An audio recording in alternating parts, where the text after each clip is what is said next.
Hello everyone, welcome to today's lesson. My name is calebmulonga. So today we are going to look at how to write a nursing care plan. A nursing care plan is basically the plan that the nurse draws up or makes for individualized care of the patient.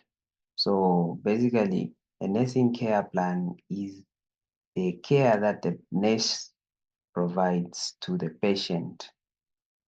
So the nursing care plan has 5 segments or 5 parts. So it has problem, has a nursing problem, it has nursing diagnosis, it has goal, it has interventions and evaluation. So those are the 5 things that we have to make sure that each and every nursing care plan has. But before we go into details, about the nursing plan, we have to first understand the nursing process. That's why here on your screen, we have the nursing process model. So we are going to talk about this nursing process model, then look at the nursing care plan. So the nursing process has 5 models. The nursing process has 5 models or 5 parts in that model. So number one, the first step of the nursing process is assessment. So assessment is basically gathering data or information about the patient's condition. So this data or information that we're getting from the patient about their condition can be subjective or objective. So when we say subjective data, we mean information that is coming from the patient. When you ask them, then they respond. For example, you ask them, what has brought you to the hospital? Well, they answer, that is what we are calling subjective data. Or you can ask, if they're in pain, where is the pain? Okay, where is the pain? So when they say my abdomen or my stomach, it means that that abdominal pain that you have there is coming from the patient and it will be classified as subjective data. Then the other one is objective data. Objective data is the information that you are getting about the patient using your skill set as a nurse or equipments provided to you. So when we are doing assessment under objective data, you find that you're getting information about the patient using those equipments or your skill set. For example, you get a thermometer and take the temperature of the patient and you find that the temperature is 38 degrees Celsius. So that hyperthermia there is as a result of you using that thermometer. So that is objective data. So how is this assessment related to the nursing care plan? If we're going to talk, we are relating the nursing process to the nursing care plan. So this assessment will help us come up with the nursing problems that are in the nursing care plan or that we put in the nursing care plan. So for example, whenever we're coming up with a nursing problem in the nursing care plan, we have to do a quick assessment of the patient. So if the condition is peptic ulcers, you have to ask questions like where is the pain? Are you in pain? Then you also have to do things such as checking the temperature because this can be caused by a bacteria. You have to check the temperature. Okay, you have to ask if the patient is eating or not. So all those things will help us. So basically, assessment is very important in coming up with a nursing problem because it helps us with subjective and objective data. So if the the patient gives us subjective data, we can carry that subjective data and come up with a nursing problem. Same goes with the objective data. So nursing assessment under the nursing process is very important. Then we move to the second step, which is the nursing diagnosis. So after you've assessed the patient, you have to come up with a problem. Now, the nursing diagnosis is now you putting um, a problem into a nursing diagnosis. So there are two types of nursing diagnosis. So we have actual problems and potential problems. So actual problems, these are problems that are currently there. Actual problems are problems that are currently there. For example, we say headache. It means that the patient is having headache currently. Abdominal pain, the patient is having abdominal pain at that particular time. So these actual problems contain three parts. When you're writing these actual problem in the nursing care plan, it will have three parts. So number one, it should have the problem itself. So if it is abdominal pain, you're going to put abdominal pain. If it's um, if it's um, if it's anxiety, you're going to put anxiety. If it is knowledge deficit, you're going to put knowledge deficit. Then the second part is related to. Related to. So related to is basically the cause. Related to is basically the cause. So what is causing your problem? Don't say condition. No, we have individualized the problems. So those problems we should find the cause for that particular problem and not just pin it on the whole condition. So we can say related to is the cause, the specific cause of that problem. So if you're going to say abdominal pain in peptic ulcers, you find that related to can be as a result of ulceration of the intestinal mucosa.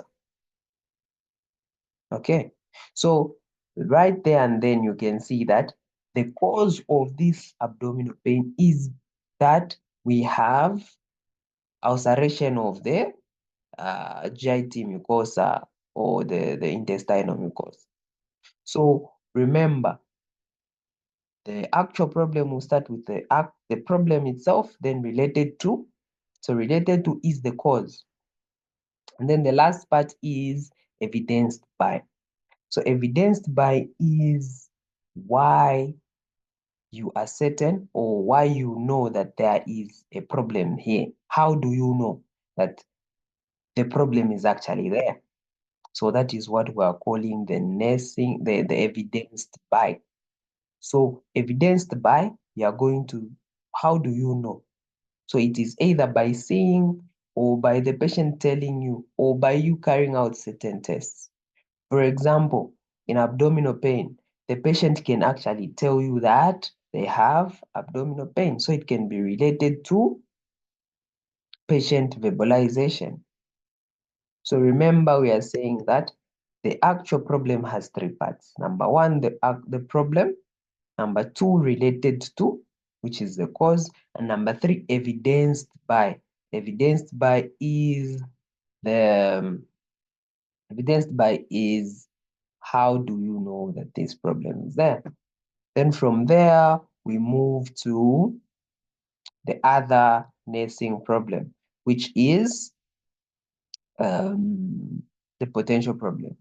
So potential problems, these are problems that may arise if no interventions are put up. For example, a patient who's bedridden or the patient who's unconscious, let's use unconscious, and sleeps on the mattress, is most of the time they are lying on the mattress. You find that that patient is at risk of having pressure sore formation. Pressure sores may develop. So there, that is a risk.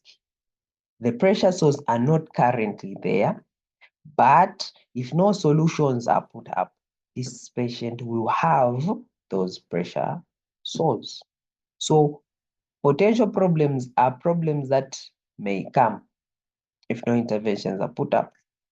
So these potential problems contain two parts.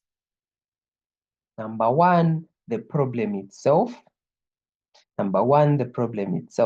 So if the problem is risk for pressure sore formation, so that is the problem.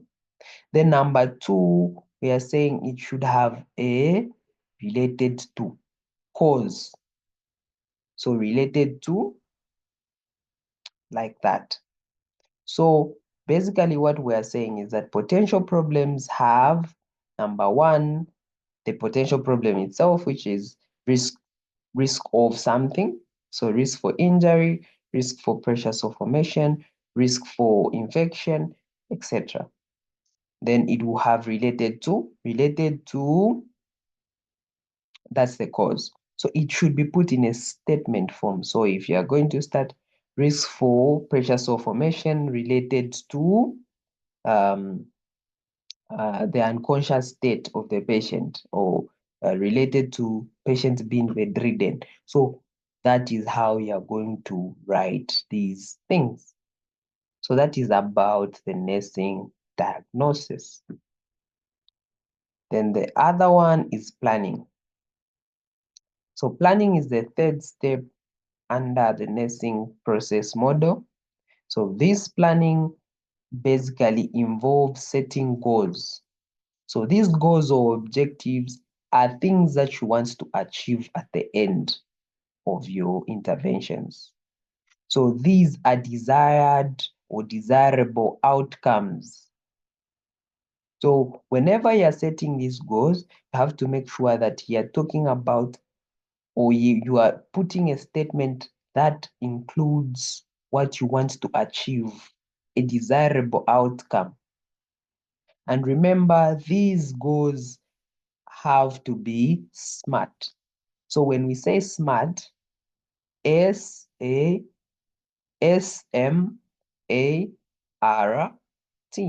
SMART. So this SMART stands for specific, measurable, attainable, relatable, and time-bound. I repeat, specific, measurable, attainable, relatable, and time-bound. So whenever you're setting a goal, make sure that it is SMART. It should have a time component in it, duration of that goal. It should be attainable and measurable, meaning that it should be realistic in the way you're setting it. You have to make sure that whatever you're putting up there can actually be achieved. And then we also said relatable. Relatable meaning it should relate to, it should relate to, it should relate to the problem that you've identified, and it should be specific to that problem. So that is about planning. So a perfect example that we can give about planning is to relieve pain in 1 hour of hospitalization. So that in itself shows us that we have a goal that is SMART. It is specific, it is measurable, it is attainable, it is relatable, and it is time bound. It is bounded by time. So that is on planning. Then from planning, we have implementation. So implementation is basically performing nursing actions identified during planning. So under implementation, we are just performing the nursing actions. So what are you going to do to achieve your goal? So under implementation, we are going to put up interventions. So these are interventions are basically nursing actions that you as a nurse you are going to perform to achieve your goal. So all the interventions that you are going to put up should be there to address or to achieve your goal.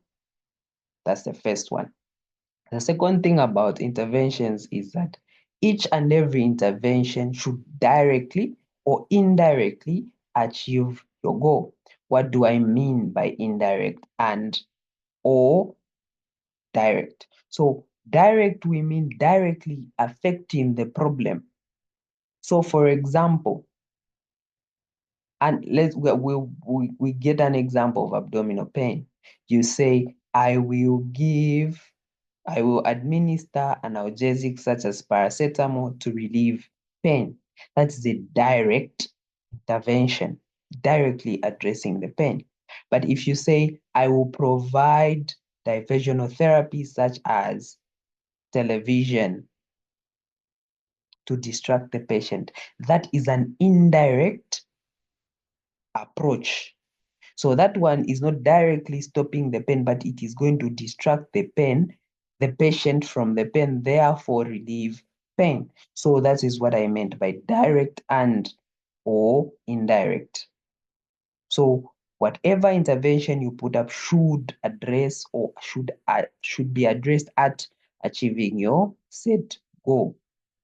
Then the third thing that we have to understand is that each and every intervention that we put under the nursing care plan should have a rationale.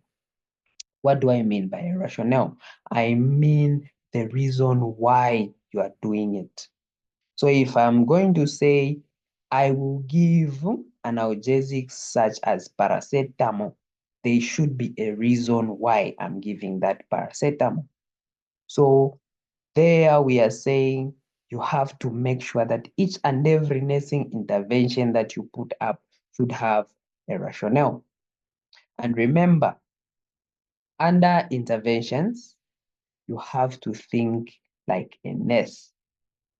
Include points that you as a nurse should put up, that you as a nurse can do in order to achieve the goal or resolve the problem that the patient has. Always think like a nurse. So usually these interventions are 4 to 5 points. So make sure that each and every problem that you've identified has 5 points under nursing interventions. So from nursing interventions, we go to the fifth and last nursing step under the nursing process, which is evaluation. So evaluation, this is where you determine if the goal and outcome are achieved. So basically, an intervention is a statement that shows that you have achieved your goal. So if your goal is to relieve pain, in your evaluation should talk about you have achieved that goal. And the other thing about evaluation is that the evaluation should have evidenced by, it should have evidence. So when we say evidenced by, we mean what is showing you that you have achieved your goal. A perfect example for evaluation is pain has been relieved in the first 2 hours of hospitalization, evidenced by patient verbalization. So under evaluation, we're basically getting that objective or goal that we set and put it in an achieved way, or twist it in a way that it will sound as though you have already achieved it. And you have to put an evidence. So evidenced by, then you state the evidence. So that is basically how this nursing process works. That's how the nursing process works, and it is very simple and straightforward. Therefore, we have to understand it.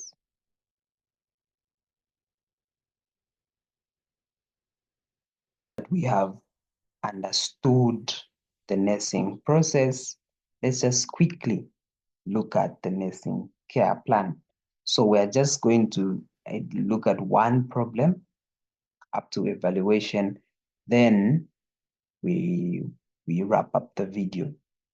So remember we said the nursing process has 5 steps, which is assessment, nursing diagnosis, planning, implementation, and evaluation.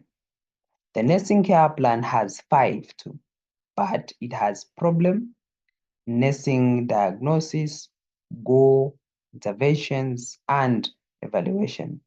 Therefore, the nursing care plan you have to make sure that it has these 5 things or components. So the first one is problem. So how do you come up with problems? You use the assessment that we learned in the nursing process. So for you to come up with a problem, first do a nursing assessment that we learned in the nursing process. So we are going to ask questions such as, do you have pain? Where is the pain? And then you're also going to do certain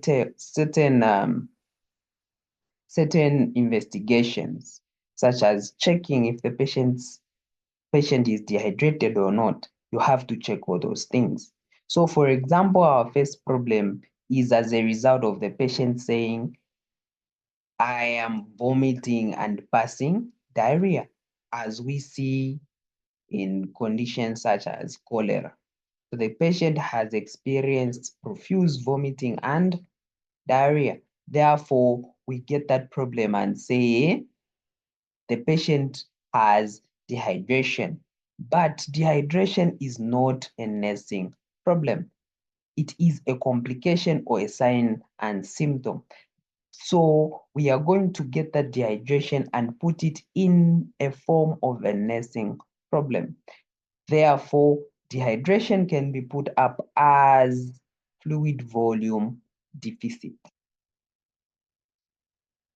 Dehydration can be put up as fluid volume deficit.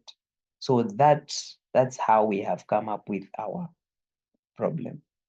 Then we move to the nursing diagnosis. Remember, we said nursing diagnosis has, for actual problems, it has 3 things. So here we can say fluid volume deficit related to or due to diarrhea and vomiting evidenced by what is making you know that this patient has fluid volume deficit.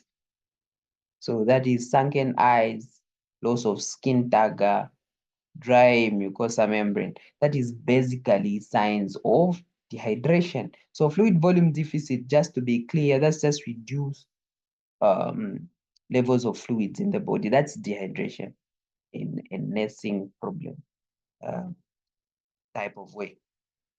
Then from there we go to go. Then go, we are saying patient's normal fluid volume will be restored within 5 hours of admission. So if you look at this one, have to be realistic, have to be smart.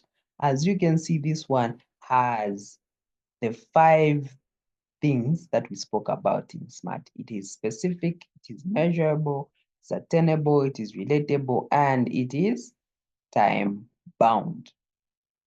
Then from there, we move to interventions. Remember, interventions should be,